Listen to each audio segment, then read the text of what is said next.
Las voces de este episodio tratan temáticas exclusivas para adultos. Algunos contenidos pueden resultar delicados para público sensible. Recomendamos discreción.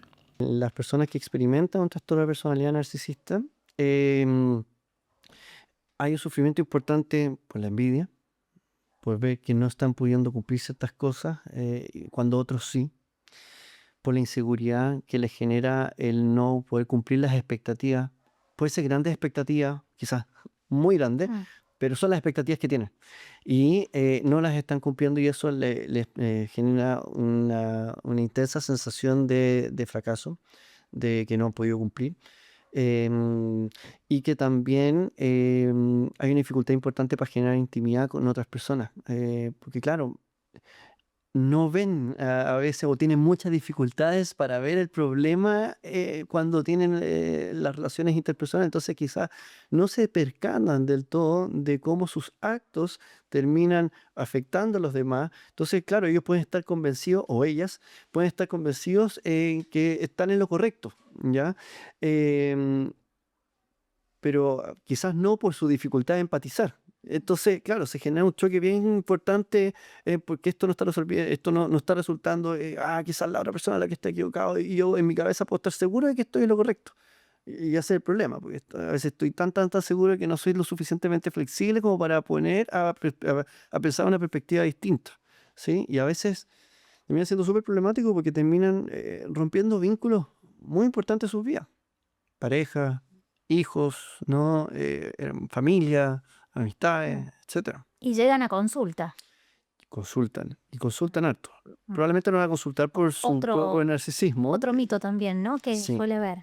Pero consultan en general cuando van tocando fondo sus vidas, cuando les ponen ultimátum en sus relaciones de pareja.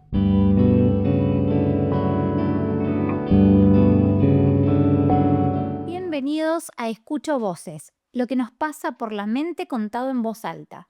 Hoy estamos con Nicolás Lavé. Muchas gracias por acompañarnos, Nicolás. Mucho Gracias gusto. gracias a usted. Muy contento de estar acá. Vamos a hacerte muchas preguntas, pero antes de comenzar vamos a presentar a nuestros auspiciadores. El primer paso cuenta. Grupo Indus, un centro de atención psicológica presente en Chile y Argentina, con un equipo integral, psicólogos, psiquiatras y especialistas en todo tipo de necesidades. Además, contamos con una unidad infanto-juvenil y de adicciones. Te escuchamos primero. Ofrecemos una entrevista gratuita para entenderte y conectarte con el profesional que cumpla tus requerimientos y mejor se adapte a ti. Nos tomamos en serio tu bienestar. Búscanos en redes como @grupo_indus y www.grupoindus.com. Ahora sí, comenzamos, Nicolás. ¿Estás listo para las preguntas? Espero. Bueno, muy bien. Vamos a arrancar entonces. Nicolás, ¿podrías contarnos un poco sobre tu trayectoria y cómo es que llegaste a especializarte en el estudio de la personalidad?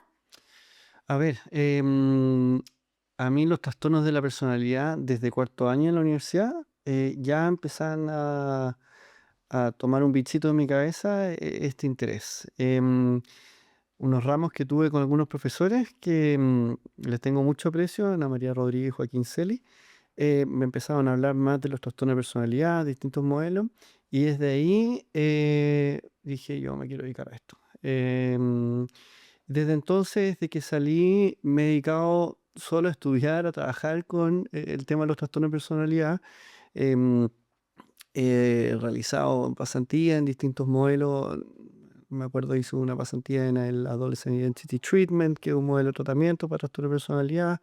Después me puse a trabajar con distintos grupos, el Instituto Chileno de Trastorno de Personalidad, luego con un grupo de colegas y amigos hoy en día, de los cuales tengo harto aprecio, Verónica Steiner, en el grupo TFP Chile, donde también luego me especialicé y me acredité como especialista en psicoterapia focalizada en la transferencia, que es un modelo de tratamiento para los trastornos de la personalidad, uno de varios, no es el único, y tampoco quiero decir que es la panacea, sino que hay distintas opciones, eso es súper importante enfatizar. Y bueno, paralelamente hice magíster, mi tesis en trastorno de personalidad en adolescentes, y ahora hace poco me acabo de doctorar, donde también mi mi tesis doctoral también está relacionado a los trastornos de la personalidad. Entonces, claro, todo el recorrido que he hecho es en esa temática, mi práctica clínica hace más de 13 años ya que he dedicado a este tema, me encanta, me fascina. em, y no, un encuentro súper apasionante porque cuando uno tiene que trabajar con personalidad, lo conversábamos un poquito antes fuera de cámara, uno tiene que saber un poquito de todo debido a la polisintomatología que hay. Em, y eso. Bueno, un amplio recorrido, mucha trayectoria y me llama la atención cuando decís que esto te pasa desde el colegio, en estos ramos, que te Desde el cuarto empieza año de la universidad. en cuarto A, en la Sí. universidad. ¿Qué fue lo que te llamó tanto la atención ahí en la universidad cuando te hablaron de trastornos de personalidad, cuando empezaste a escucharlo por primera vez?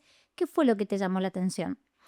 A ver, yo creo que me acuerdo cuando hicimos un trabajo que analizamos la película Into the Wild, clásico, buena Mm. película, em, y veíamos el personaje de Alexander Supertramp, ¿ya? No quiero hacer spoiler, pero bueno, es un clásico de la película y además que la banda sonora es preciosa, em, en donde nos habla de este chico que quiere buscar la libertad, la felicidad y al final se da cuenta que la felicidad es compartida. Pero uno dice, yo trataba de pensar, bueno, esto no casa con una depresión, no casa con un trastorno bipolar. ¿Qué le pasa? ¿Cómo se está aislando? ¿Qué pasa con sus vínculos?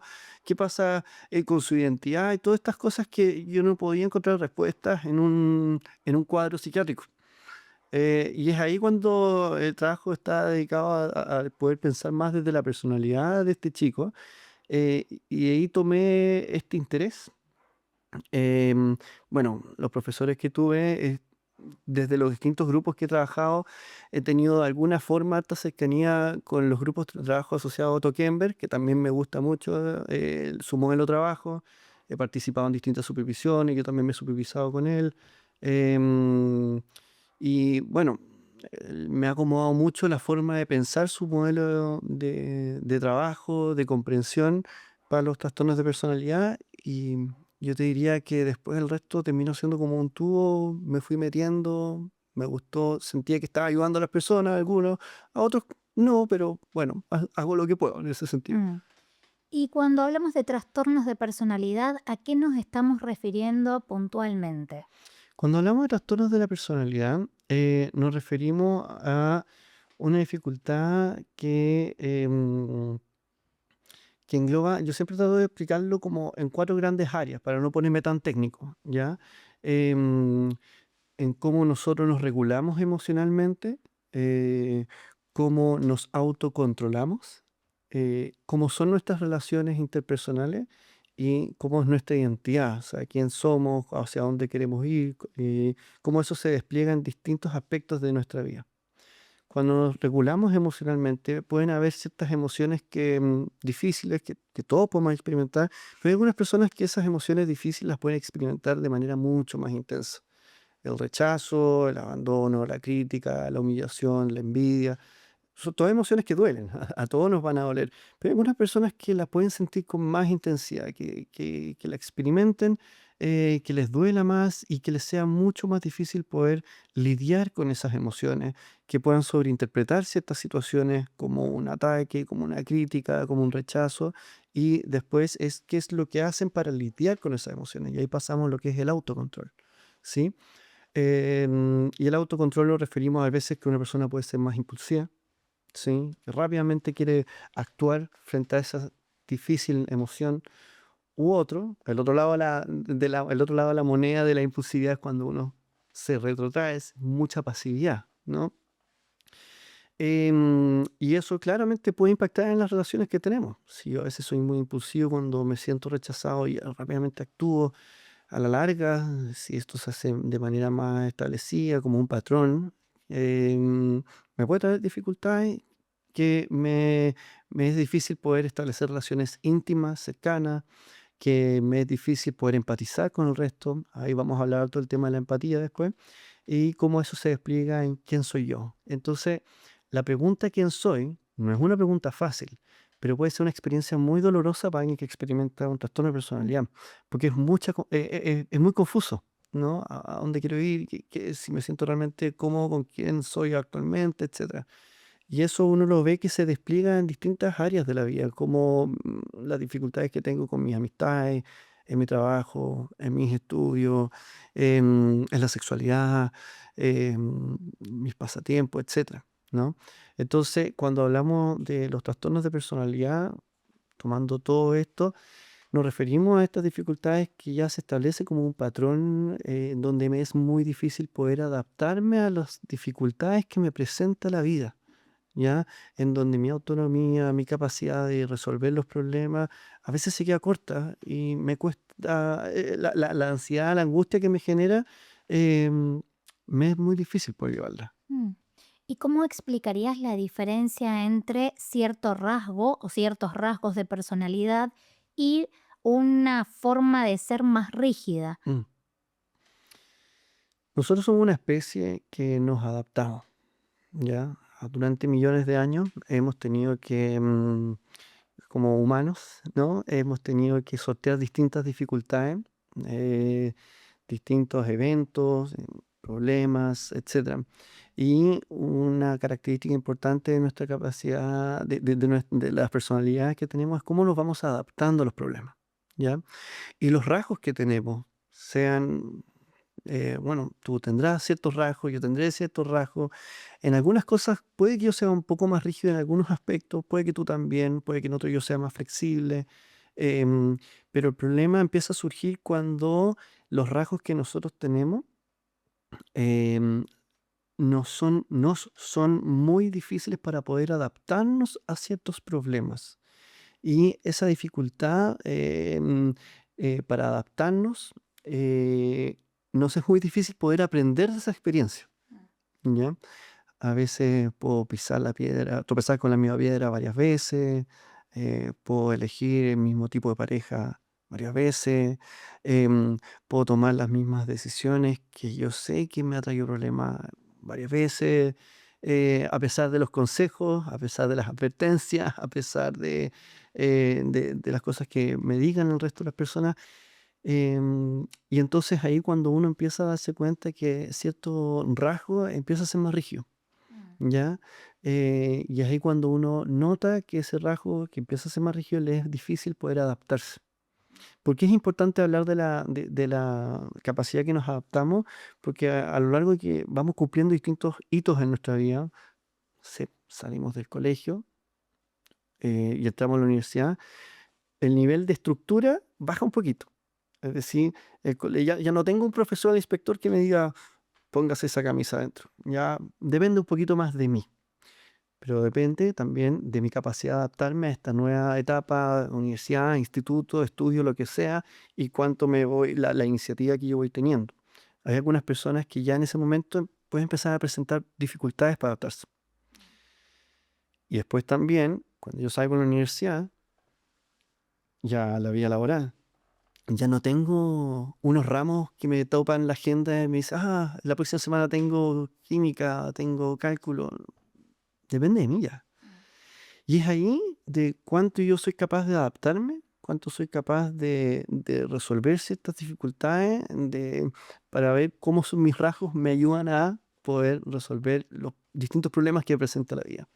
Entonces, ahí también trato de presentar como distintos momentos en la vida que dependen mucho de nuestra capacidad, nuestros rasgos, nuestra creatividad para poder adaptarnos, resolver los problemas y bueno, cómo establecemos las relaciones en ese momento. Mm. ¿Y a partir de qué momento se empieza a hablar de trastorno de personalidad? ¿Cuál es el límite? Puede ser algo muy difuso, sobre todo a la hora de diagnosticar, ¿no? Uno puede caer en errores o puede caer en etiquetas. ¿Cuál es el límite o cuáles son los criterios para decir esto es un trastorno de personalidad y no estamos hablando simplemente de algunos rasgos? Correcto. Durante muchos años se hablaba que durante la adolescencia no se podía hacer el diagnóstico de trastorno de personalidad, que la adolescencia, la personalidad y la identidad aún estaban en desarrollo. Pero las cifras dicen un poco algunas cosas que nos pueden revelar algo interesante. Si uno se pone a revisar la cifra en cuanto a psicopatología, no voy a hacer tanto eso en las cifras por si acaso, pero vale la pena también incorporarlo. En general, entre el 70 y 80% de los adolescentes suele presentar una adolescencia, una transición por la adolescencia relativamente sana, o sea, un buen estado de salud, baja sintomatología, salud mental, dificultades familiares, etcétera. O sea, tenía ya un 20 o un 30% que pueden presentar más sintomatología significativa. De ese 20 o 30%, que puede ser síntomas ansiosos, síntomas anímicos, también se ha observado que hay algunos adolescentes que presentan diferencias importantes en su capacidad para regularse emocionalmente, su capacidad para adaptarse socialmente, su capacidad para lidiar dificultades, no sé, en el ámbito sexual, familiar, etcétera. Entonces uno ya empieza a notar que estas diferencias se empezaban a ver estudios longitudinales que decían, oye, pero estas personas ya van a presentar un trastorno de personalidad. Y así es como se empezó a cuestionar la frase, no se hace un diagnóstico de trastorno de personalidad en la adolescencia.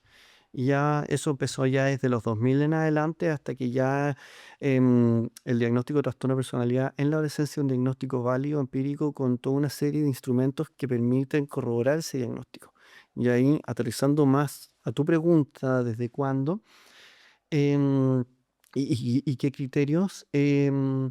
Ya desde los 12, 13 años uno puede empezar a ver ciertas dificultades importantes para poder adaptarse, para poder regularse emocionalmente, y el manejo de la agresión, la empatía, las relaciones. Pero claro, es un periodo de la adolescencia en donde uno no puede tener el mismo criterio que un adulto. Pero es distinto cuando uno nota que presenta una serie de criterios similares a un trastorno de personalidad y esto se va sosteniendo en el tiempo. Se va sosteniendo un año, ¿ya? Uno dice, ok, y aquí estamos hablando de, no es que este chico o esta chica está teniendo una mala semana, un mal mes, o está pasando un mal momento. Aquí estamos hablando de que se está sosteniendo en el tiempo y que si consideramos la data científica, estudios longitudinales nos van diciendo, miren, esto probablemente va en camino a un trastorno de personalidad. ¿Y qué es lo que nos dice Premisa en Salud? Intervención temprana y diagnóstico temprano. O sea, tratemos de tratar, valga la redundancia, de tratar ya como un trastorno de personalidad para así mejorar el pronóstico. De hecho, cuando uno hace un diagnóstico temprano en la adolescencia e interviene, el pronóstico mejora mucho más que si uno hace este diagnóstico a los 28 años, que es lo que suele pasar en muchas experiencias de personas que pasan por distintos diagnósticos de trastorno de ansiedad, trastornos anímicos, y que no quieren decirle mucho el diagnóstico, que también pasa, y ya a los 28 o 30 años le dicen, "Ah, no, es que en verdad tenía un trastorno de personalidad". ¿Cómo nadie me dijo de esto antes? ¿Ya? Entonces, volviendo, porque me voy por la rama, volviendo a la pregunta, sí, se puede hacer un diagnóstico de trastorno de personalidad en la adolescencia, donde hay criterios que nos permiten hacer ese diagnóstico. Hay un instrumento del LPFS que mide el funcionamiento de trastorno de personalidad y tiene su rango de evaluación entre los 12 y 18 años. Tomando los mismos criterios de trastornos de personalidad, pero uno trata de ser cauteloso si esto se va manteniendo en el tiempo, un año, para poder decir, ok, ya estamos hablando de algún rasgo que está permaneciendo en el tiempo. Lo bueno es que cuando se hace el diagnóstico en la adolescencia, es una etapa muy bonita en que uno dice, ok, pero tenemos tiempo como para... Yo siempre trato de decir, se nos fue por la caletera de la carretera, volvamos a la carretera y ahí podemos volver a, bueno, a que día pueda volver a vivir los problemas de la vida, pero que todos tenemos, pero no con tanta intensidad y problemáticos que lo estaban viviendo antes. Mm. Nicolás, ¿y qué papel juega lo heredado, ¿no? Lo temperamental, lo genético, y qué papel juega el contexto, el ambiente en los trastornos de personalidad? Muchísimo, muchísimo la herencia. Hay un concepto que es la epigenética. La epigenética implica la interacción entre lo que es la genética con el ambiente, ¿ya? Y nosotros somos seres eh, que no podemos negar la biología en nuestra naturaleza, ¿ya? Entonces, el tamaño de nuestra amígdala, cuánta sustancia gris se va transmitiendo en nuestro cerebro, especialmente en la adolescencia, como el flujo y la interacción que se da en nuestra corteza prefrontal. O sea, todas estas zonas cerebrales La heredabilidad, perdón, em, juega un rol clave en cuán activas estas zonas cerebrales van a estar, el tamaño, etcétera. Entonces se han visto varios estudios que notan diferencias en el tamaño de la amígdala, diferencias en el sistema límbico, entre personas que experimentan trastorno de personalidad, de grupos controles que no, en donde ya van corroborando la importancia de la heredabilidad. Pero también tenemos el ambiente. Entonces, donde ambas dimensiones juegan un rol importante, casi que 50 y 50. ¿Y por qué el concepto de epigenética termina siendo importante acá? Porque yo puedo tener una serie de genes que podrían asociarse a dificultades asociadas a un trastorno de personalidad, y lo digo así porque no es que exista el gen de trastorno de personalidad, así no funciona. Em, pero si yo vivo en un contexto seguro, sensible, en donde tengo personas que me cuidan, que pasan malos momentos y que a veces se pueden descargar conmigo y que todos tenemos esas descargas, pero que en general predominan las experiencias positivas, probablemente algunas series de elementos genéticos quizás no se expresan.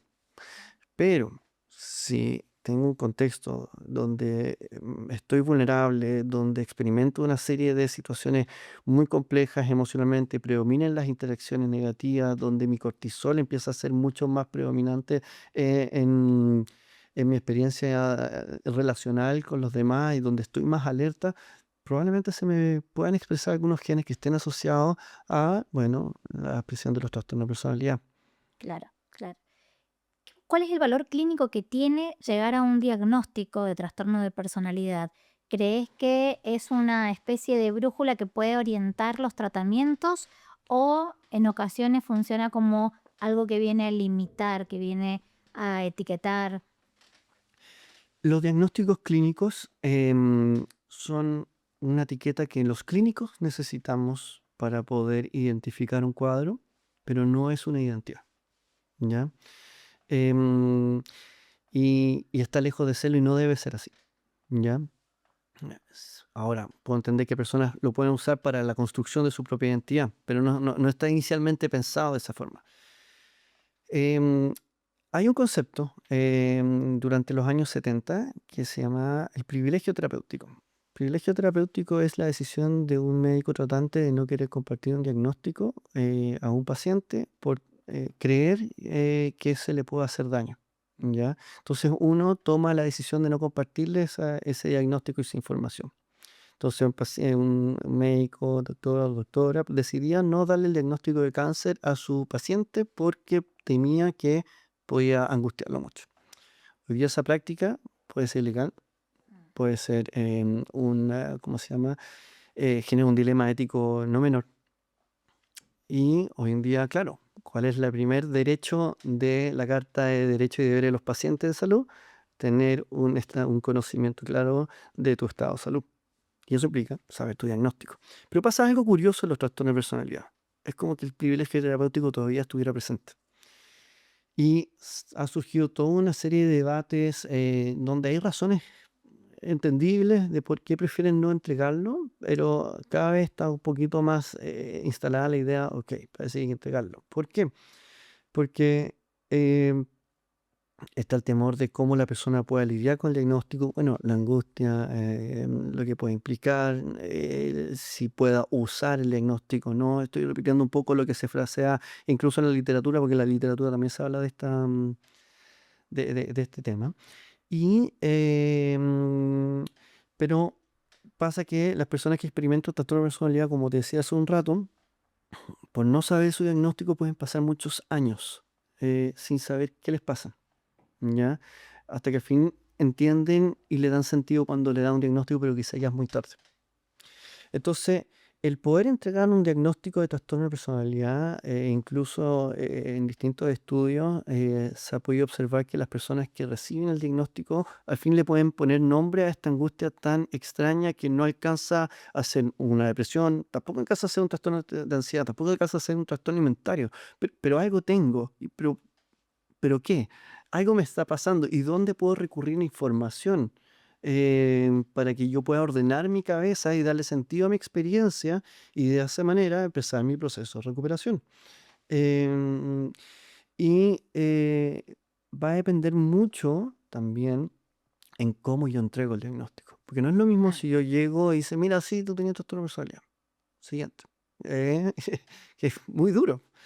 A darse el tiempo de decir, "Oye, tú sabes que has escuchado el concepto de trastorno de personalidad, déjame explicarte, hay una serie de mitos asociados a esto, es importante que sepas esto". O sea, el darse el tiempo de despejar todas las dudas. Durante mucho tiempo también se asociaba a trastorno límite de la personalidad como un trastorno de manipulación, de agresión, cuando no se trata de eso, ¿no? La manipulación es más característico de otro tipo de diagnóstico, ¿ya? Entonces, los conceptos, el poder entregar un diagnóstico, tú puedes empoderar a un paciente, puedes psicoeducar a un paciente, puedes informarlo, puedes responder a su derecho de saber lo que le pasa. Y también un primer paso como para poder, algo que yo siempre digo, incluso en mis redes, de poder optimizar su recuperación, ¿cachai?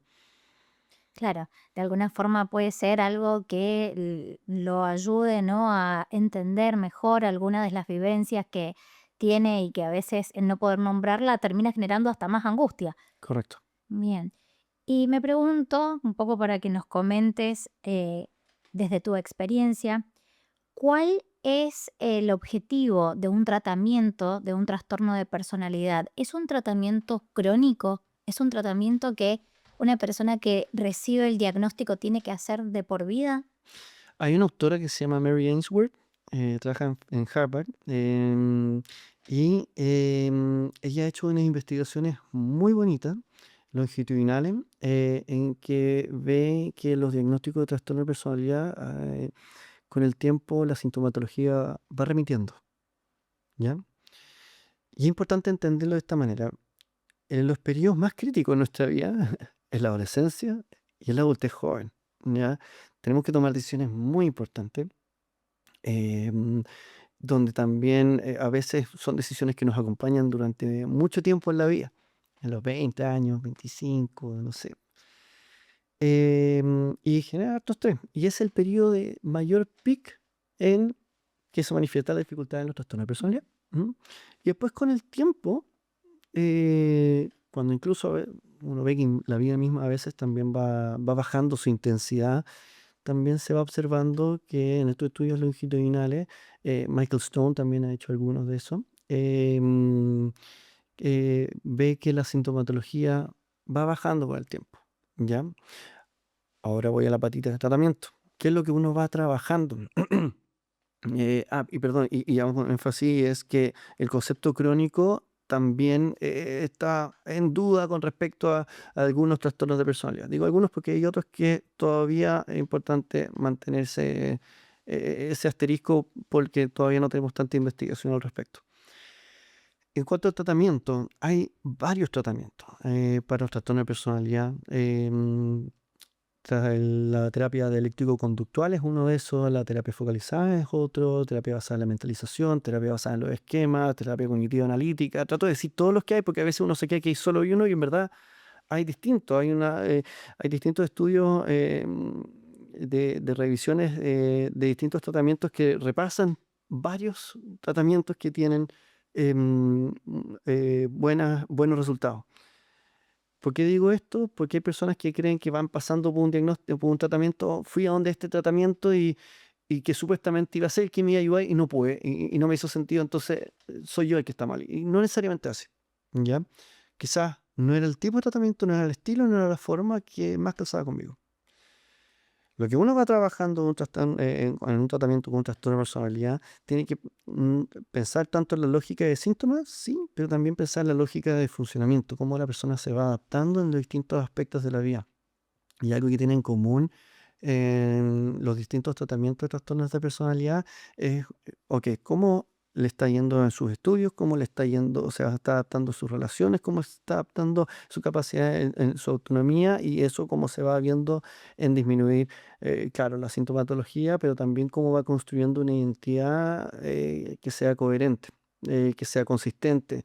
De hecho, por eso hay un cambio importante en la comprensión de los trastornos de la personalidad en los últimos manuales diagnósticos, donde la identidad ha tomado un rol clave en esa comprensión. ¿Ya? Pero uno trata que los objetivos de tratamiento sean lo más operacionalizables, medibles o observables posibles, ¿ya? Para que la persona lo pueda palpar en su propio tratamiento. Empezar a trabajar. Porque hay personas que pueden experimentar trastorno de personalidad que están muy aisladas, que están muy pasivas en su vida y que ya es un logro terapéutico y ya está trabajando, está produciendo por sí mismo y eso genera una sensación importante, entre otras cosas. ¿Sí? Bueno, interesante para quienes están escuchando. Tal vez, ¿no? Estás ofreciendo a partir del tratamiento de trastornos de personalidad muchas posibilidades. Es posibilitarlo en el fondo, ¿no? Sí, hay posibilidades. En Latinoamérica está bien fuerte. Hay 3 tipos de terapias que han tomado alta posición en Latinoamérica. DBT, por supuesto. TFP es otra, terapia focalizada en la transferencia, y la terapia basada en la mentalización. ¿Ya? Son las que más han tomado, que hay más profesionales acreditados y certificados. La terapia basada en los esquemas hay, pero en menor cantidad, hay más en Estados Unidos. Pero sí, la idea es que sepan que hay distintas alternativas de tratamiento. Pero, como parte de todo tratamiento, implica un compromiso mutuo, porque a terapia Claro. uno no va a escuchar palabras bonitas que nos ayuden a encontrar esto de la respuesta. A terapia uno va a trabajar. Así como cuando uno va a su trabajo y tiene que hacer, uno va a trabajar a terapia y se va a trabajar a uno. Y eso implica hacer cosas que no le gustan, pensar cosas que no le gustan, escuchar cosas que no le gustan, para poder ver una perspectiva distinta que le permitan resolver los problemas de una forma distinta como la ha estado aplicando. Y no es fácil. Nicolás, siempre se habla del trastorno límite de personalidad. ¿Hay más trastornos de personalidad? Sí, hay más trastorno de personalidad. El trastorno límite es el que más ha sido investigado em, a lo largo de las últimas décadas, pero hay distintos trastornos de personalidad. Em, en la versión anterior de los manuales diagnósticos había una mayor cantidad y en las últimas revisiones se han ido acotando, ¿ya? Voy a mencionar algunos, puede que se me pase alguno, pero tenemos el trastorno, bueno, límite de la personalidad, que se caracteriza por una importante dificultad para lidiar con la sensación de abandono, de rechazo, en donde hay una hipersensibilidad en eso. O sea, las personas que experimentan este diagnóstico pueden estar muy atentos a la posibilidad de sentirse dejados de lado, abandonados por las personas que quieren, ¿ya? Y están muy alerta de eso y la pasan mal por eso. Está el trastorno narcisista de la personalidad, que al fin y al cabo el trastorno narcisista, del cual también se habla harto, es una dificultad importante en la autoestima, una inseguridad muy grande que para lidiar con esa seguridad se recurre a estrategias más de grandiosas y de a veces ver las dificultades en otros para no reconocerlas en uno y que a veces este diagnóstico también puede evolucionar en gravedad a otros aspectos más severos que nos podemos llevar al siguiente punto, que es el trastorno antisocial de la personalidad, que es el más grave de todo, el cual no hay tratamiento a la fecha, es el único diagnóstico, es inimputable por ley, no se puede alegar demencia, un diagnóstico como este, bueno, implica si está en un proceso legal y que requiere sentencia, probablemente implique cárcel, debido a una ausencia total de remordimiento, total de culpa, donde hay comportamientos antisociales severos y graves.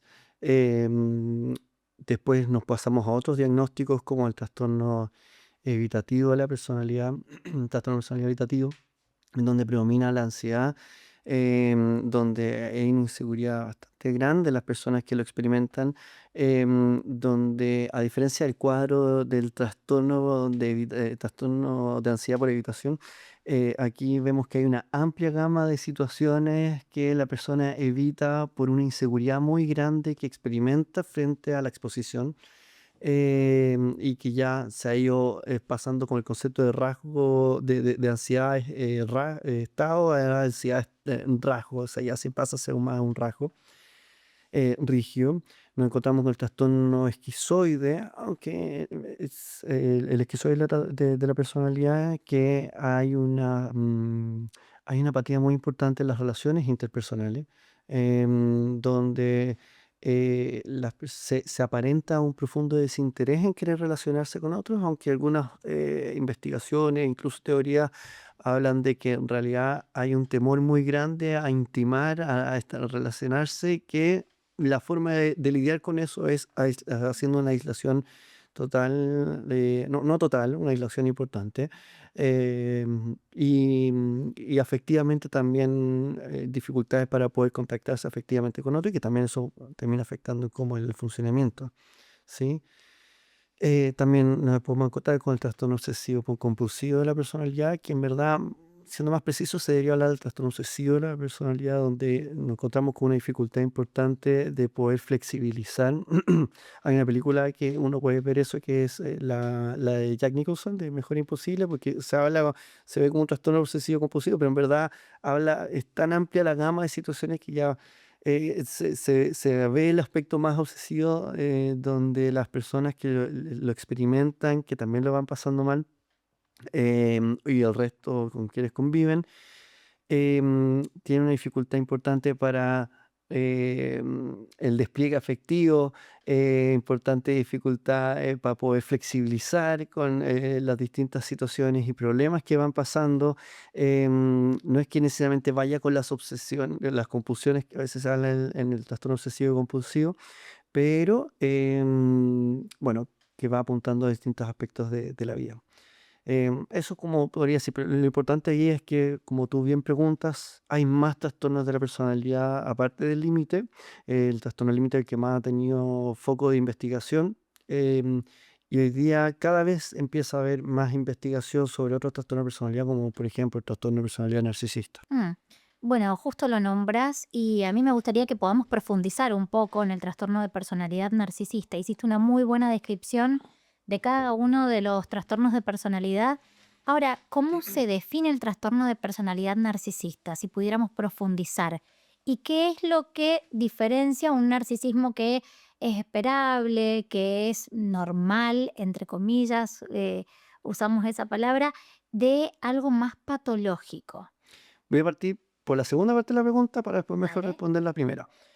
Eh, Hay un narcisismo que todos necesitamos, porque lo necesitamos para nuestra autoestima. Nuestra autoestima, necesitamos creernos el cuento, ¿ya?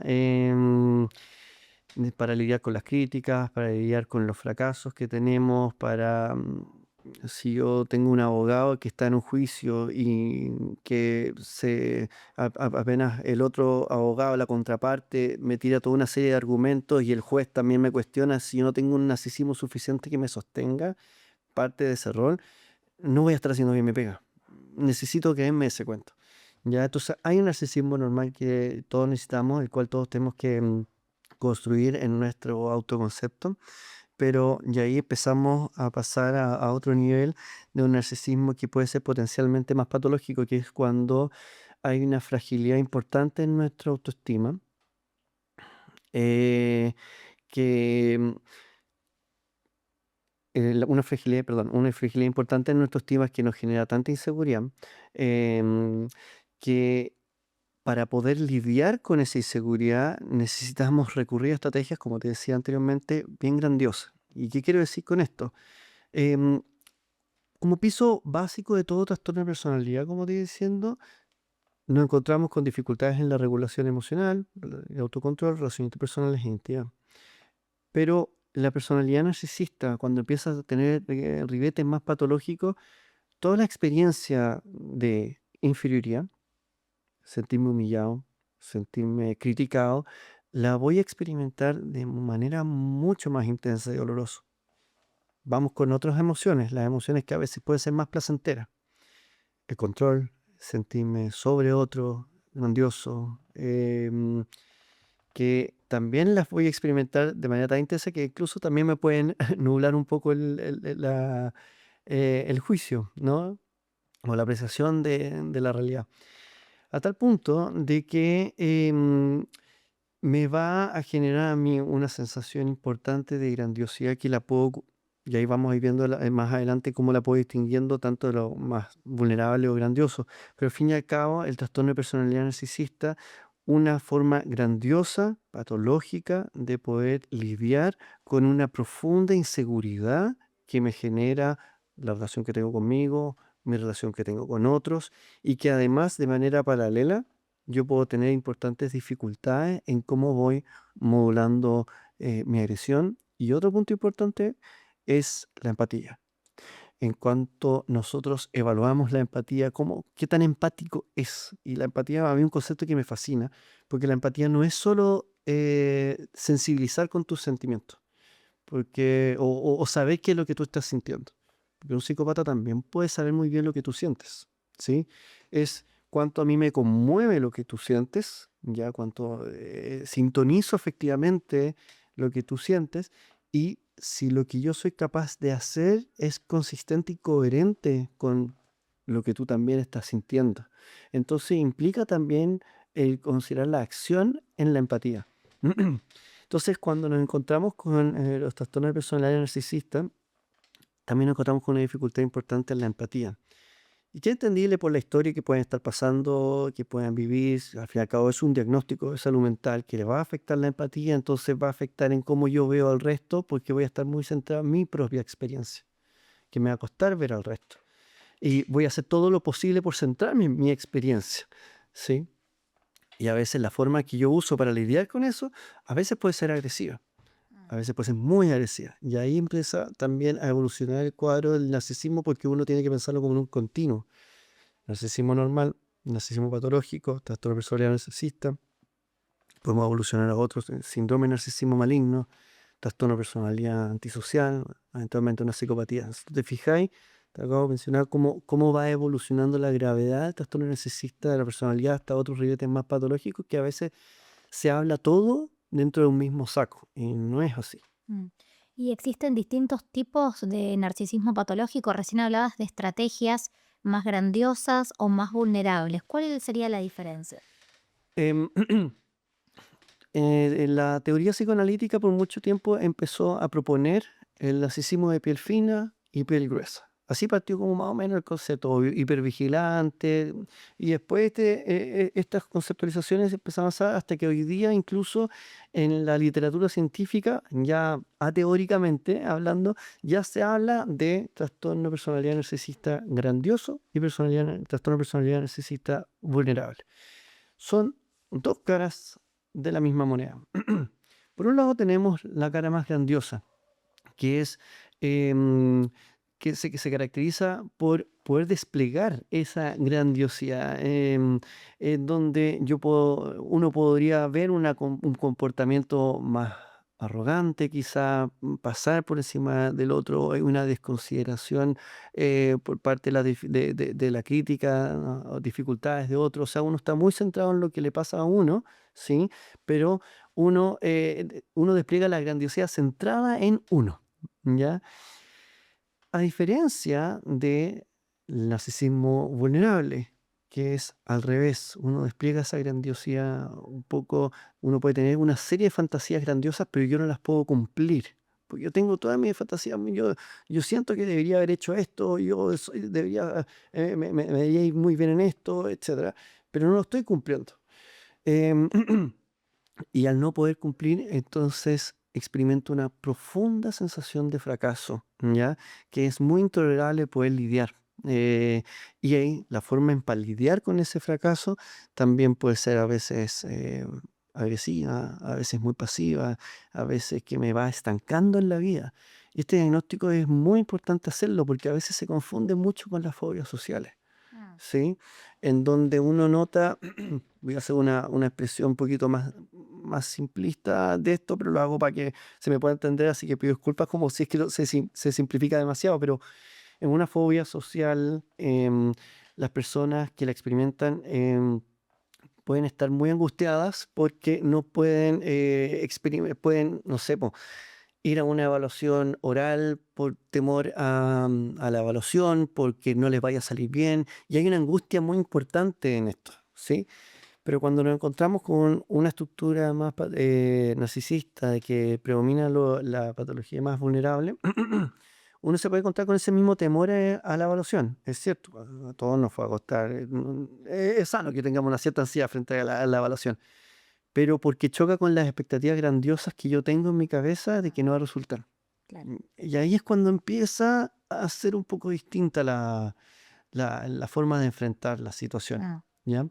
Em, y eventualmente ambos diagnósticos pueden tener cursos bien distintos, ¿ya? A veces el narcisismo, que se caracteriza más de manera más grandiosa, puede adaptarse bien en distintos trabajos incluso, ¿sí? Porque hay veces que uno, sí, son ciertos perfiles que uno puede notar que, claro, que puede funcionar, pero bueno, igual con varios costos sociales o vinculares.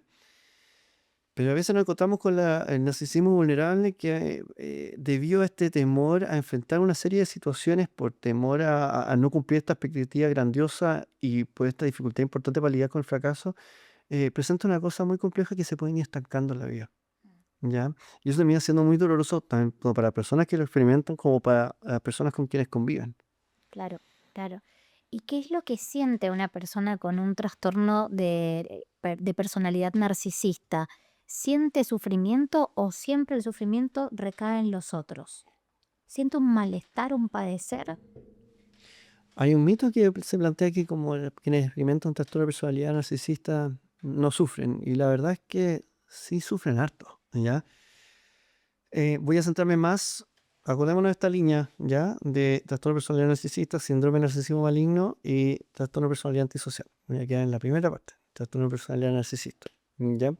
Porque puedo entender que cuando yo me refiero a esto, no quiero herir sensibilidades de personas que la han pasado muy mal, con personas que en relaciones con personas que han tenido dificultades narcisistas importantes. Pero en las personas que experimentan un trastorno de personalidad narcisista, em, hay un sufrimiento importante por la envidia, por ver que no están pudiendo cumplir ciertas cosas, cuando otros sí, por la inseguridad que les genera el no poder cumplir las expectativas. Puede ser grandes expectativas, quizás muy grandes, Mm, pero son las expectativas que tienen. Y no las están cumpliendo y eso les genera una intensa sensación de fracaso, de que no han podido cumplir. Em, y que también hay una dificultad importante para generar intimidad con otras personas. Porque claro, no ven a veces o tienen muchas dificultades para ver el problema, cuando tienen las relaciones interpersonales. Entonces quizás no se percatan del todo de cómo sus actos terminan afectando a los demás. Entonces, claro, ellos pueden estar convencidos, o ellas pueden estar convencidos en que están en lo correcto, ¿ya? Em, pero quizás no por su dificultad de empatizar. Entonces, claro, se genera un choque bien importante, porque esto no está resolviendo, esto no está resultando, quizás la otra persona es la que está equivocada y yo en mi cabeza puedo estar seguro de que estoy en lo correcto. Y ese es el problema, porque a veces estoy tan seguro que no soy lo suficientemente flexible como para poner a pensar una perspectiva distinta, ¿sí? Y a veces termina siendo súper problemático porque terminan rompiendo vínculos muy importantes en sus vidas. Pareja, hijos, ¿no? Familia, amistades, etcétera. Y llegan a consulta. Consultan y consultan harto. Mm. Probablemente no van a consultar por su Otro, poco narcisismo, otro mito también, ¿no? Que sí, suele ver. pero consultan en general cuando van tocando fondo sus vidas, cuando les ponen ultimátum en sus relaciones de pareja. Consultan y consultan harto. En general consultan a veces, claro, no van a consultar vengo a consultar por mi narcisismo patológico, pero a veces consultan porque pueden estar quedándose solos, porque no se encuentran que no están teniendo sus mismas amistades, que notan que sus amigos los están apartando, porque les ponen ultimátum en pareja, eh, consultan por los fracasos que están viviendo, trabajo, pareja, proyectos de familia. Claro, porque ahí ven que la expectativa que tenían en su mente se ha derrumbado y eso duele. Em, o a veces consultan porque son traídos por otras personas, ¿ya? Pero lo suficientemente dispuestos como a empezar a trabajar. Esas como son las principales a veces razones por las cuales también terminan consultando las personas con este tipo de dificultades, ¿ya? Eso. Nicolás, y desde una perspectiva más psicodinámica, ¿cómo es que se forma una estructura narcisista? ¿Qué hay en la historia de estas personas? Son varias propuestas psicodinámicas y son varios autores los que han hecho algún aporte desde esta perspectiva teórica. Kemper, Kohut, Greenberg, Bion, bueno, podría mencionar varios más. Y cada uno propone algo desde una nomenclatura, una epistemología un poquito distinta, ¿ya? Por eso un poquito ambiciosa a ver si se puede resumir la pregunta, pero déjame combinarlo un poquito con lo que también se ha ido viendo con la literatura también un poquito incipiente y cómo eso se puede ir mezclando. Cuando, y también voy a tratar de responder de una manera tan técnica, ¿ya? Cuando tenemos a una persona, en general niños, ¿ya? Que presentan, que empiezan a vivir en una estructura familiar donde los afectos no están muy caracterizados por ser cercanos, íntimos, ¿ya? En donde no hay mucha sensibilidad a las necesidades, donde yo como papá estoy más pendiente de las expectativas que yo tengo en mi mente de cómo mi hijo o mi hija tiene que ser, más que abrirme a y ser lo suficientemente flexible que mi hijo o mi hija sea como está siendo. Cuando tengo ese problema, me cuesta más poder sensibilizar y responder a las necesidades de mi hijo. Voy a estar respondiendo más a las mías. Y cuando tengo ese problema en general, me cuesta verlo emocionalmente, empatizar, vincularmente. Y ahí ese niño probablemente va a tener una dificultad importante en cómo se siente visto, ¿ya? Y al tener ese problema, puede que no se conozca tanto, tenga esas dificultades en realmente saber qué le está pasando, qué es lo que quiere, etcétera, ¿ya? Y puede que empiece a responder más a lo que ve que otros esperan de uno, ¿ya? El estilo de crianza. Si yo tengo, y que va a depender, porque hemos visto que en la literatura también se está teniendo algunos resultados un poco mixtos, pero bueno, si tenemos narcisismo patológico que se puede expresar de manera vulnerable y grandiosa, se puede ir dando de distintas formas, no es solo una. Cuando tenemos además un estilo de crianza que está muy caracterizado por el control, no permito la autonomía de la otra persona. Y cuando no permito la autonomía, la persona puede tener dificultades en poder desarrollar su propia autoestima. Y a veces esa autoestima, si yo empiezo a normalizar un trato en el trato, en las relaciones, en la crianza, que se valía mucho la agresión o que se pasa por alto, la otra persona puede entonces tomar ese mensaje como algo válido. Por ejemplo, si yo empiezo a gritar mucho en mi trato, voy a hacer un ejemplo agudo, pero espero que se me entienda. Si yo grito a mi hijo de decirle, tú no me grites, en un nivel le estoy diciendo, no me grites, es un nivel verbal, pero en un nivel no verbal, mi hijo también está entendiendo que el grito es una manera bien efectiva para callar. Entonces no es consistente ese mensaje y emocionalmente, incluso en mi sistema límbico va a quedar grabado eso.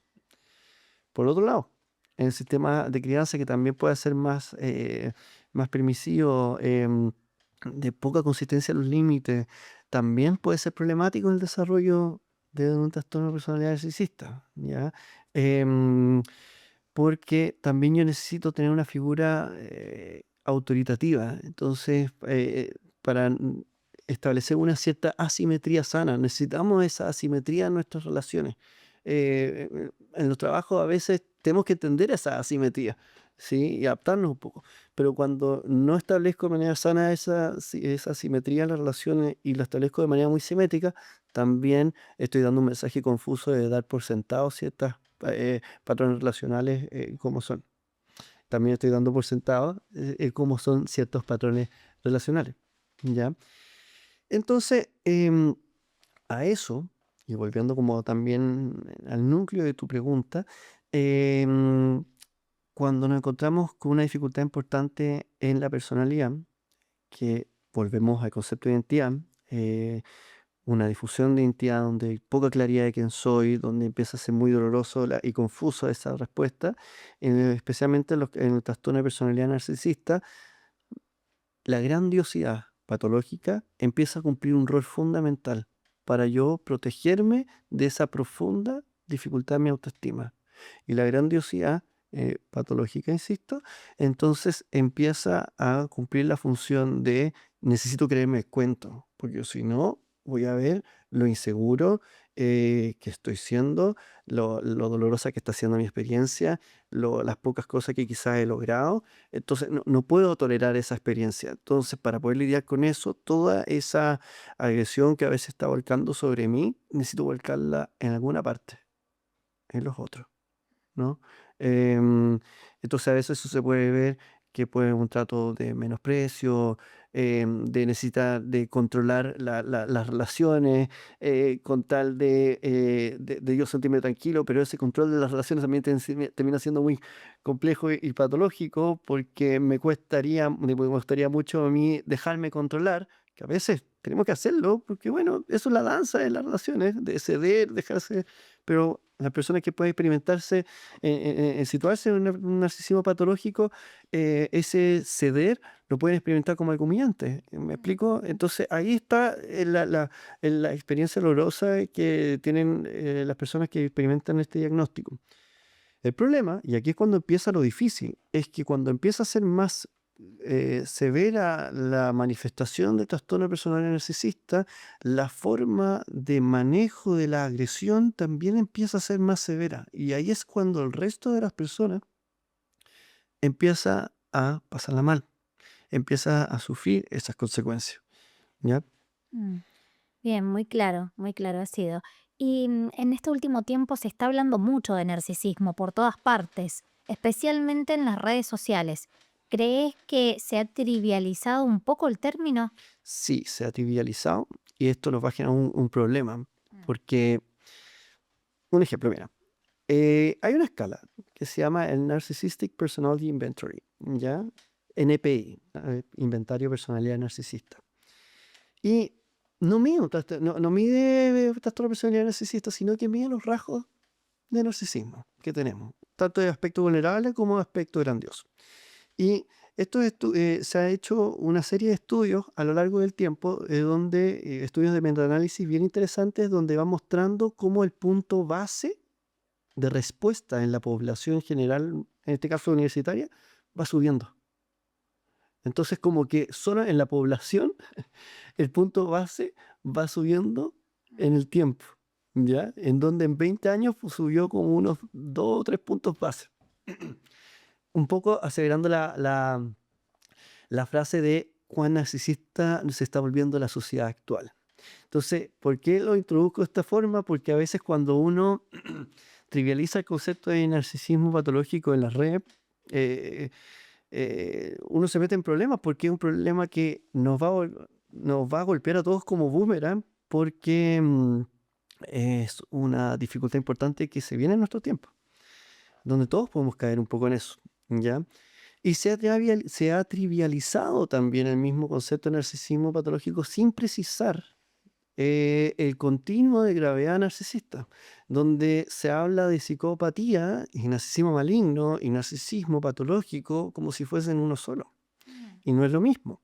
Entonces, y al mismo tiempo se ha trivializado que se ha asemejado el concepto de narcisista como un insulto. Entonces, cuando se habla de un narcisista como un insulto, a mí como terapeuta me ha quitado la libertad de poder decirle a un paciente, tus dificultades están relacionadas a un narcisismo, porque entonces la persona ya se puede sentir profundamente atacada y puedo entenderlo porque en las redes explota contenido que es aléjate del narcisista. Y además también tenemos un sesgo de género que se ha ido instalando, que siempre ese es el narcisista. Y también la manifestación de narcisismo patológico se puede dar tanto en hombres como en mujeres. Entonces, em, se ha ido trivializando en distintos aspectos que incluso ha afectado en la práctica clínica de poder trabajar esto. Y poder hablar con más naturalidad de esta dificultad con pacientes que experimentan, bueno, esta dinámica compleja. Recién nombrabas el narcisista maligno. ¿Este perfil se acerca a lo que la psiquiatría conoce como psicopatía? Se acerca, pero no es lo mismo.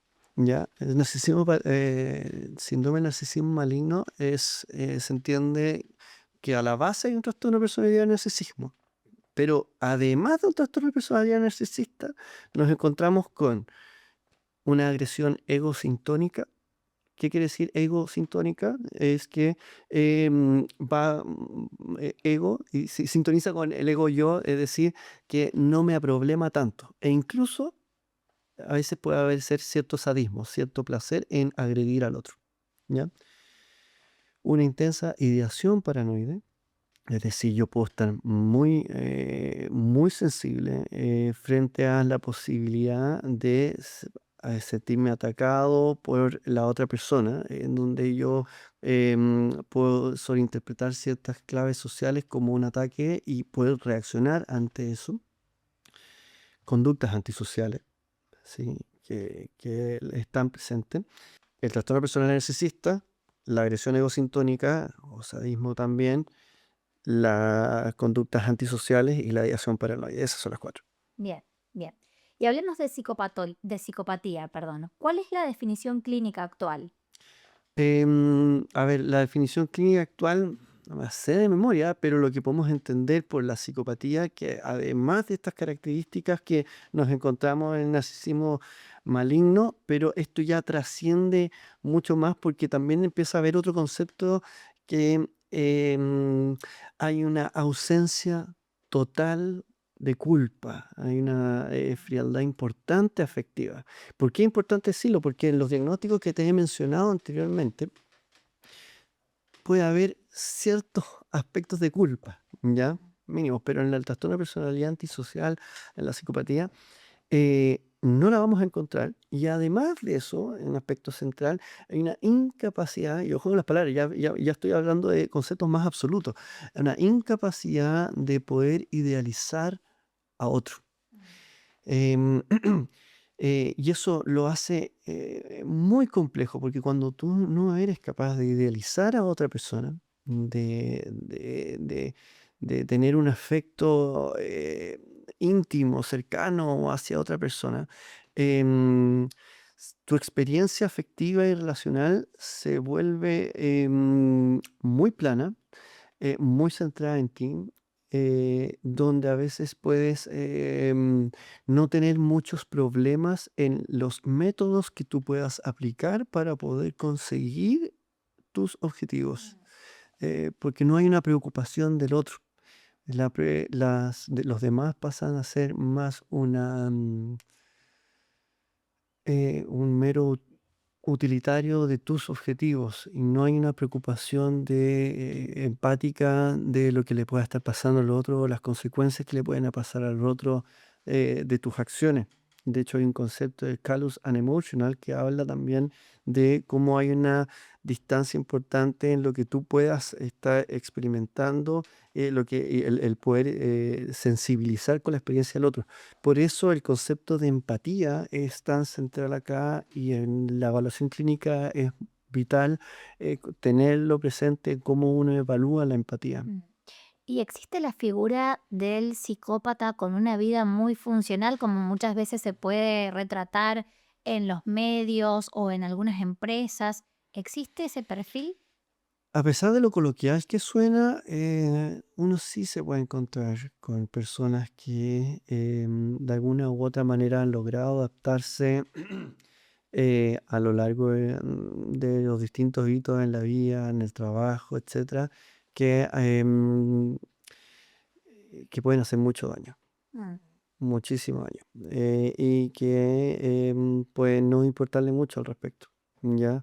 Y que pueden tomar posiciones de poder, y a partir de eso decisiones que pueden ser muy complejas para otros, pero extremadamente beneficiosas, perdón, para esa persona.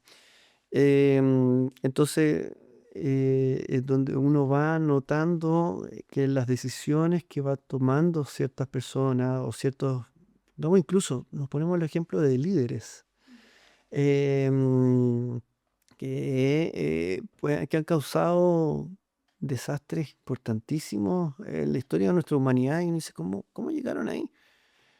Algo hicieron, algo lograron hacer, como pudieron sortear toda una serie de situaciones, relaciones, como para poder tomar esas posiciones y hacer esas consecuencias. Y esas son las personas que claro, que son visibles en la historia de la humanidad. Pero si son visibles en la historia de la humanidad, ¿por qué no van a estar presentes en otras instancias menos públicas, ¿no? Bien. Paramos ahí porque la de culpa ya está ya desarrollada. Vamos al... Ya me gustaría hacernos loco si Dale. hay una asociación con traumas hiperveraneos en la infancia, cuando se podía, o No te lo sabría responder con precisión para poder darlo acá. Pero lo que sí es, podemos hablar de una diferencia entre culpa y vergüenza, que no es lo mismo. Eh, Nicolás, mencionaste la culpa. ¿Qué rol tiene la culpa en estos cuadros? la culpa es una emoción muy importante que necesitamos como humanos porque nos da una señal de alarma cuando a veces hacemos daño. A veces, claro, puedo entender que por un lado, por experiencias que han tenido toda una serie de personas que se ha experimentado la culpa como algo que les ha, los ha impotentizado en muchos aspectos, pero por el otro lado, la culpa cumple un rol central. Porque en estos cuadros tenemos que hacer una distinción entre lo que es la vergüenza y la culpa. A medida que avanza la gravedad de la manifestación del continuo narcisista, empieza a dejar de manifestarse la culpa y empieza a manifestarse más la vergüenza. ¿Qué quiero decir con esto? Digamos que yo te robé ese iPad, ¿ya? Y tú me descubriste. Si yo siento más culpa, probablemente, y que es lo sano, te lo saqué por X motivo y primero me voy a sentir seguramente avergonzado, que también es sano sentir la vergüenza, pero también la culpa es el dolor porque te hice daño. Seguramente dejaste de hacer cosas porque te quité el iPad y entonces yo empiezo a sentirme chuta, muy complicado conmigo y también el empatizar. Chuta, qué terrible lo que le hice a la Cele porque quizás cuántas cosas dejó de hacer por el iPad, ¿ya? Em, y que va de la mano con un acto reparatorio. ¿Ya? Déjame compensártelo de alguna forma, por favor. Porque la culpa es una forma de que también nos preocupamos por el otro. Nosotros somos una especie agresiva, es parte de nuestra naturaleza, nos vamos a hacer daño en nuestros vínculos, pero el tema es cómo vamos lidiando a lo largo de la transición de esos vínculos, cómo la culpa también nos ayuda a reparar, a arreglar los problemas y los conflictos que vamos a tener. Pero cuando nos encontramos con una ausencia de culpa, te robé el iPad, me descubren todos los que están en este set que yo te robé el iPad. Entonces empiezo a sentirme avergonzado porque estoy sintiéndome expuesto. Todavía no me preocupo por ti, me estoy preocupando por cómo yo estoy siendo expuesto. Y esta vergüenza me genera esta sensación de frustración conmigo mismo. Entonces, eso termina afectando en cómo yo lidio con la situación, porque voy a estar más pendiente de cómo yo tratar de reparar esa imagen mía y yo tratar de quedar bien. entonces me voy a justificar. No, no, lo que pasa es que en verdad no es que quizás te quise quitar el iPad, pero yo estaba muy complicado, pero bueno, ahí está, toma, dejemos hablar esto. O sea, la forma de lidiar efectivamente es muy distinta, Claro. ¿ya? Em, a la medida que nos encontramos con cuadros más graves, en la vergüenza, es cómo se ve expuesta la grandiosidad. Y ahí empieza a ser más complejo. La culpa es una emoción que necesitamos experimentar, que necesitamos entrenarnos en eso y que incluso en la crianza tenemos que ayudar a los hijos a que la vayan experimentando porque es sano para el desarrollo de la empatía.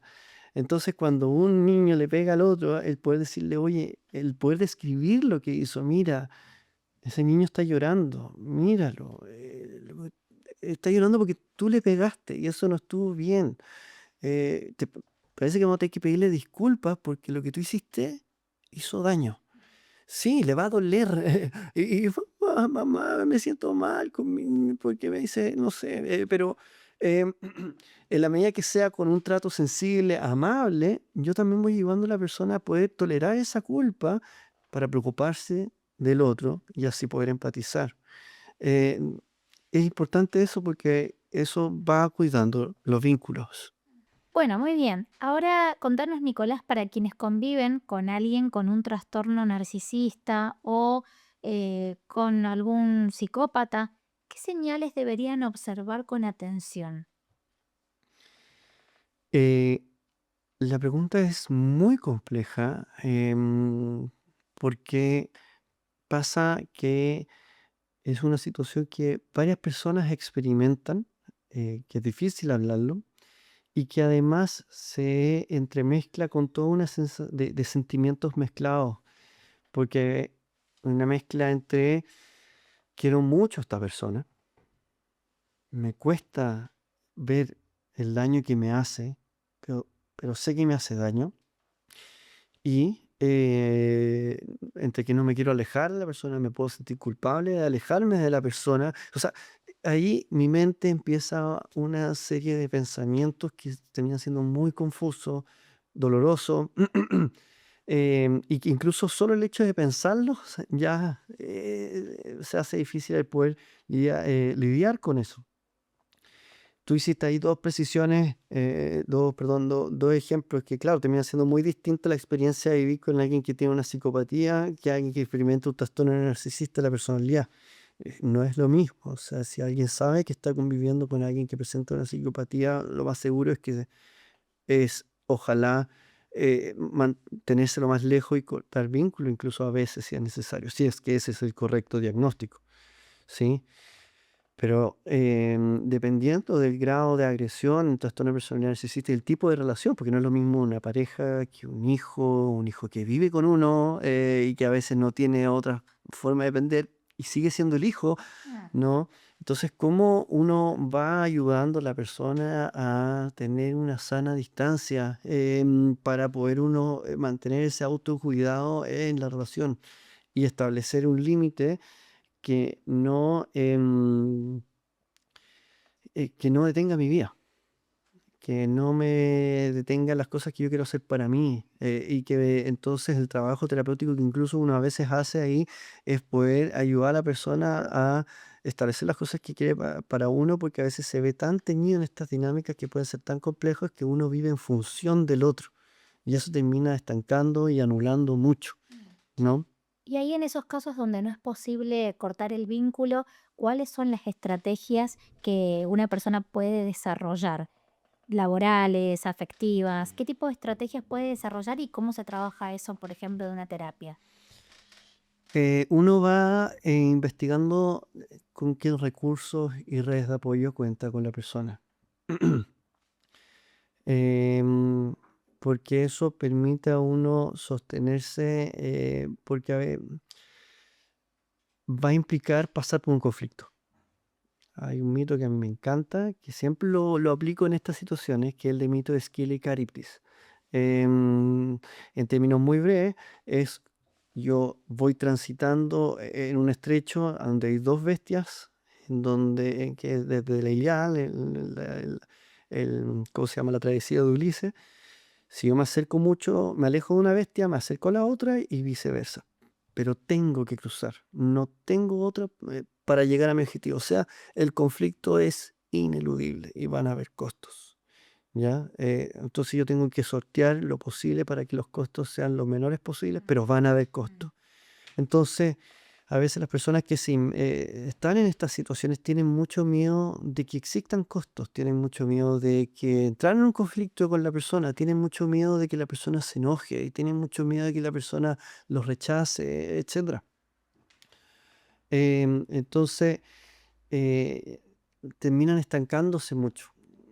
Aquí lo estoy hablando en términos figurativos porque, claro, va a ir dependiendo mucho con las estrategias que uno va contando, redes de apoyo, recursos, etcétera, para ayudar a sostener a la persona a poder transitar por el conflicto, para poder establecer ese límite necesario, anticiparle, mira, de este conflicto la persona puede que se enoje contigo, sí, se va a enojar, no hay otro camino, pero es un camino necesario para que tú puedas entregar un mensaje claro de que tú tienes tus necesidades.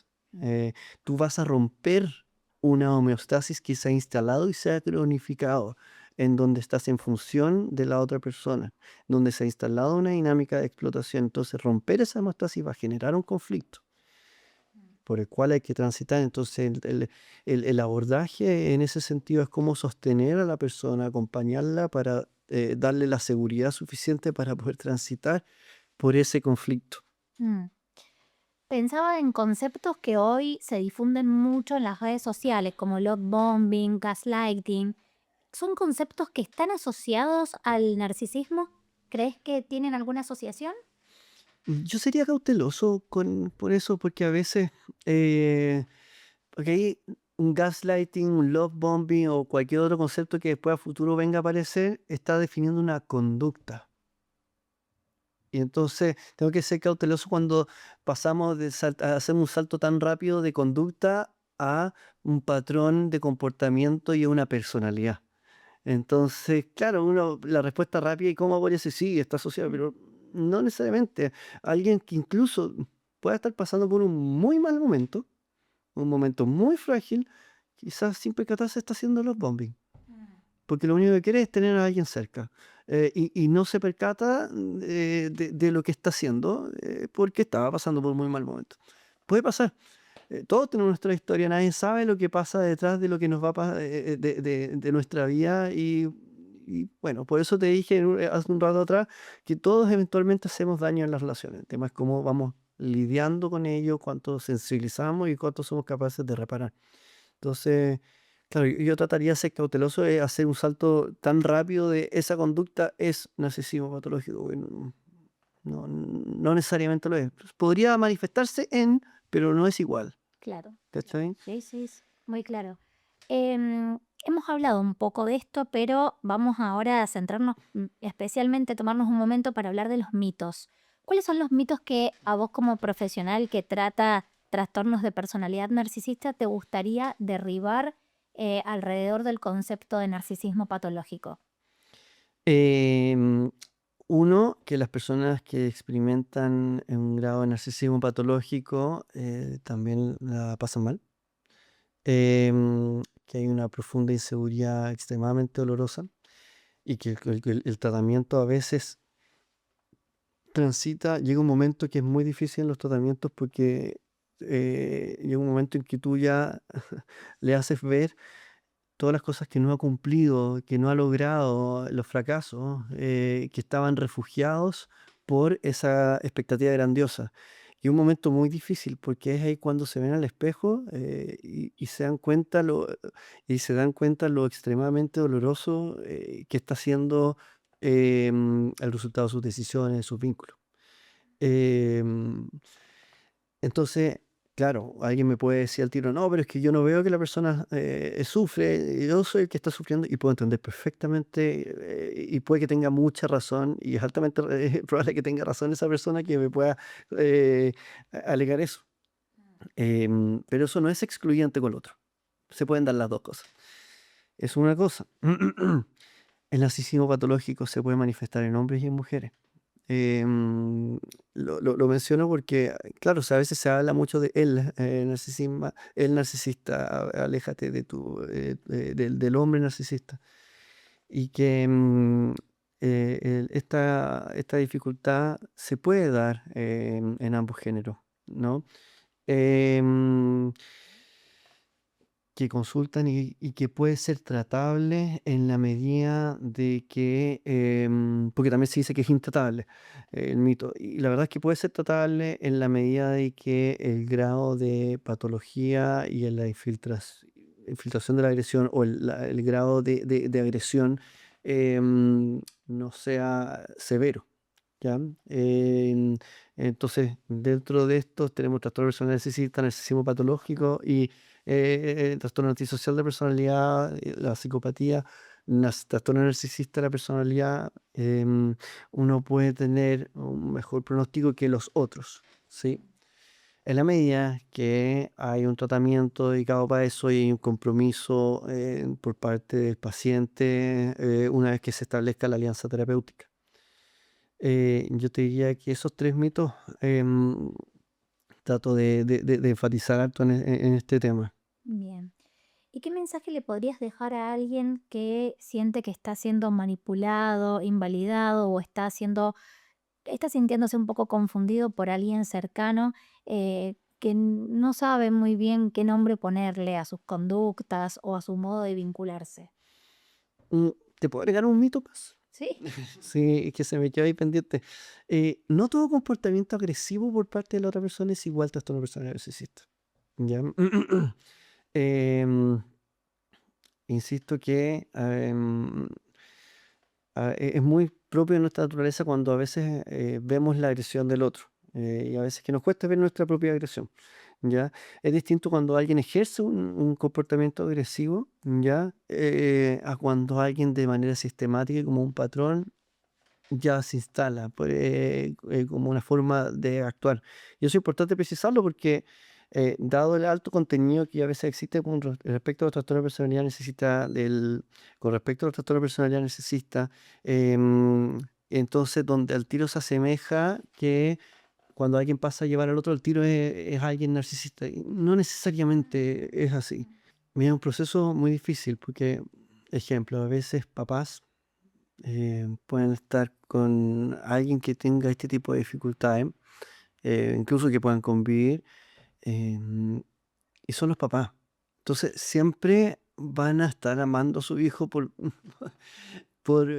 incluso por todo el despliegue agresivo que pueda tener si es que presenta un comportamiento de este tipo. Y va a ser muy difícil para ellos, a pesar de que los hermanos, los otros hijos pueden decir, pero papá, mamá, ¿hasta cuándo pasa esto? Etcétera. Entonces, cuando uno empieza a notar este tipo de dificultades,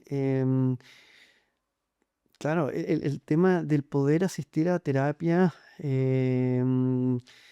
es importante. Uno parte al tiro con este consejo, es mejor, pero la terapia es como para poder uno empezar a visibilizar la agresión que uno está recibiendo por parte de la persona que uno tanto quiere.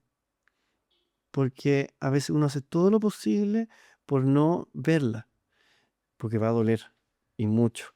Entonces, en un ejercicio terapéutico, el poder de manera contenida empezar a darse cuenta de esa agresión que uno recibe, no para alejarse del tiro de la persona, sino como para poder empezar a visibilizar cómo esa agresión me está anulando a mí como cuidador. Em, y de esa manera poder volver a creer en mi rol como cuidador, estoy hablando como del papá, para poder establecer ese límite. O eventualmente como pareja, o como hijo, como hija, desde el punto de vista de yo necesito mi propia autonomía, hacer mis cosas. Entonces implica poder marcar esa separación para mi propio autocuidado, ¿ya? Em, y no es fácil porque, como te decía en un inicio, el darse cuenta de la agresión que tú recibes por parte que tú quieres, quien tú quieres, termina siendo muy doloroso y de cierta forma es un duelo, ¿ya? Porque tú entonces terminas viendo que la expectativa que tú tenías en esta relación ya no es. A veces pasa que a consultar, cuando vienen adolescentes a consultar y no están ni ahí con ir a terapia, ¿ya? O autogene. Y entonces uno nota que hay una evidente dificultad y los papás dicen, por favor, trátalo. Ya, o sea, pero no quiero. Y termina siendo una pérdida de tiempo para los papás, para el adolescente, para uno como profesional también, porque podría estar ayudando a alguien que también sí quisiera ayuda. E incluso pérdida de lucas para también quienes están, pérdida de plata para quienes están consultando. Entonces, en esos casos también, una figura que es importante que uno puede considerar es, ok, el adolescente o adulto joven que no quiere, bueno, no venga a terapia.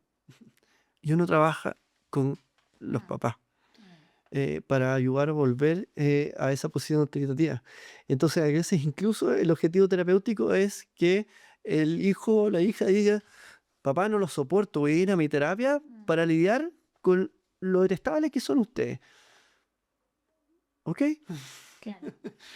Entonces, ahí nos vamos asegurando, ¿cómo se llama? De que ahí la persona pueda lidiar con esa rabia y con esa agresión ya, pero en un ambiente que está diseñado para eso, que es la terapia. Bien, bien. Ahora te quiero hacer otra pregunta. En la literatura clínica hay un concepto que puede ser un poco polémico, pero que también puede ser útil para poder pensar ciertas dinámicas vehiculares, que es el concepto de parasitismo social.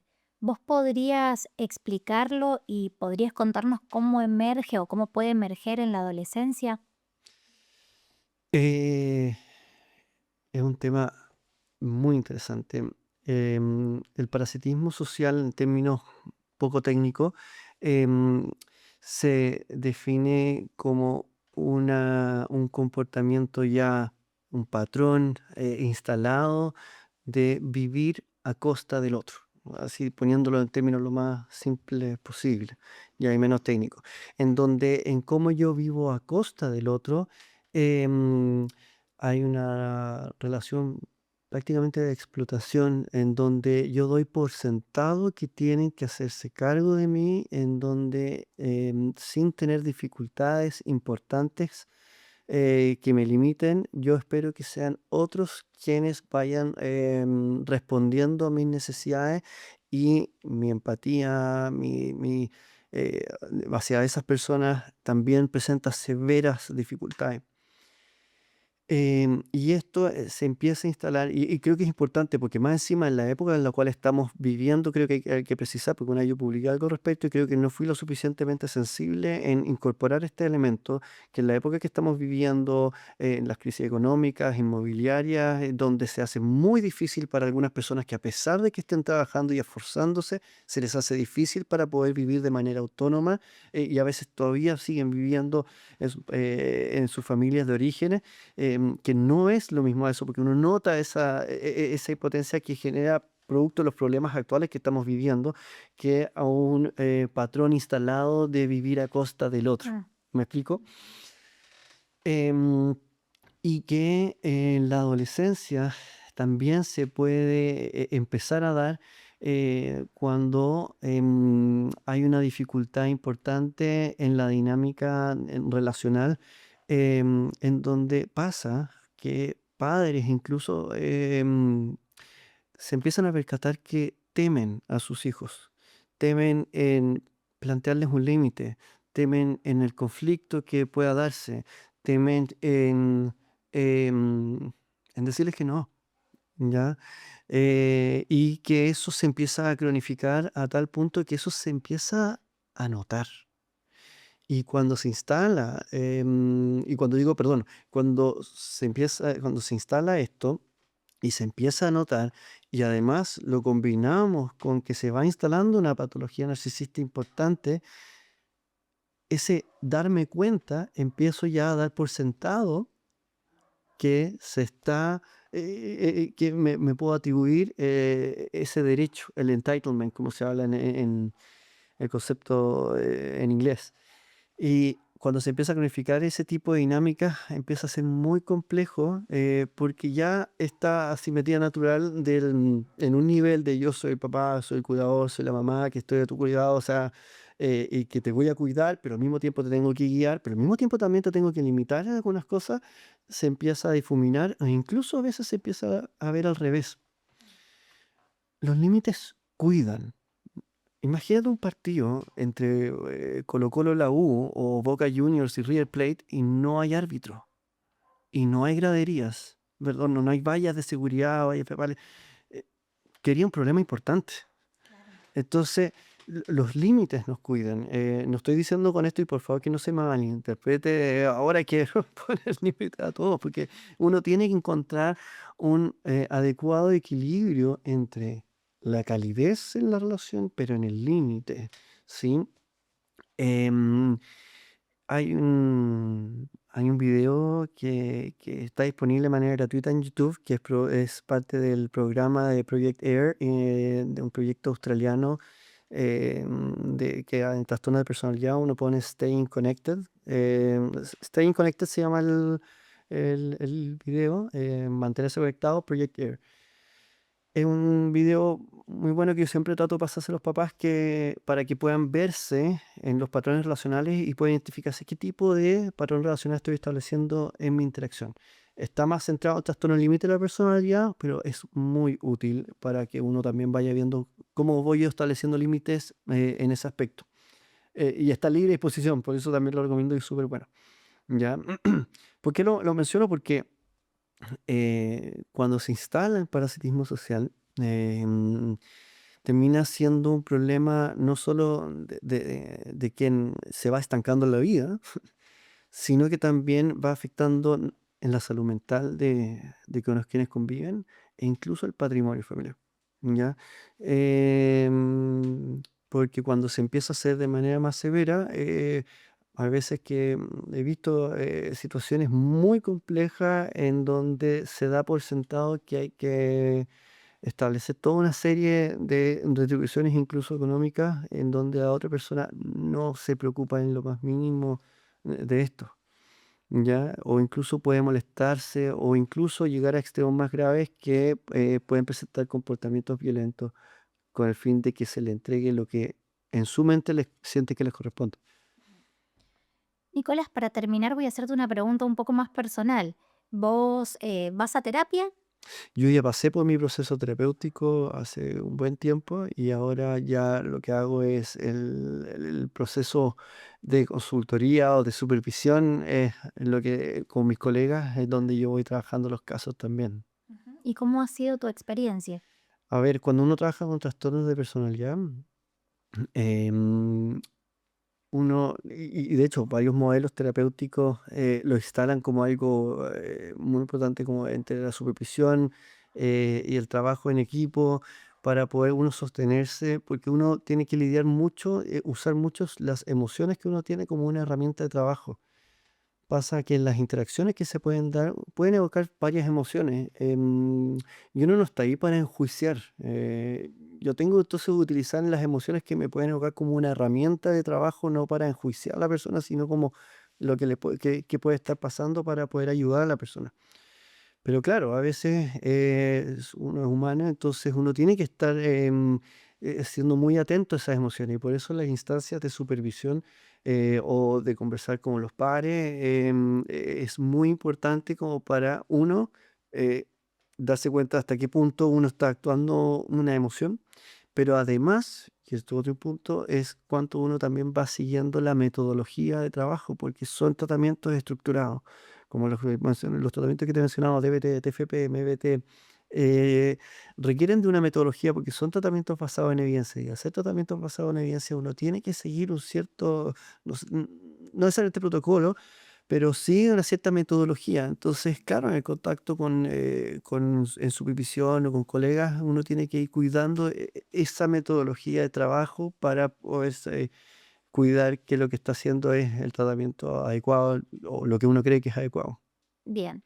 Y por último, ¿cómo te has sentido contando en Escucho Voces todos estos temas el día de hoy? Mientras hemos tenido nuestra interacción, yo todo el rato he estado pensando varias cosas. Es como, chuta, ¿qué se irá a comentar un poco al respecto? Si alguna sensibilidad se podrá estar hiriendo o que lo que puede abocar a quienes puedan estar mirando el programa. Pero por otro lado, pienso que el trastorno narcisista de la personalidad y todas las dinámicas relacionadas a las que hemos ido conversando, a veces si uno se para desde el lugar de aléjate de esa persona, cuidado con esa persona, X con esa persona, da lo mismo, y puedo entender, y lo hacen, y yo sé que lo hacen varias personas con buena intención, aunque han aparecido casos en donde uno se da cuenta que lo hacen más para lucrar y tener cierta posición y estatus. Pero sé que en una gran mayoría lo pueden hacer con una buena intención.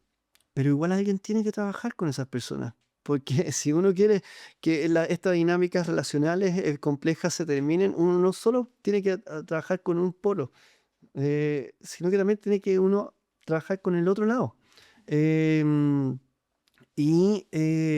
Entonces, bueno, por eso ahí también quise plantear este tema que se pueda hablar para que no nos escindamos todo como sociedad, en sí como los buenos y los malos, porque al fin y al cabo terminamos nosotros actuando eso mismo que decimos temer. ¿Me explico? Claro, claro que sí. Nicolás, muchísimas gracias por compartir tus conocimientos, muchas gracias por tu tiempo, por tu buena disposición y espero que te hayas sentido muy cómodo en la entrevista y nos escuchamos próximamente en un nuevo episodio de Escucho Voces. Muchas gracias por la invitación, se pasaron.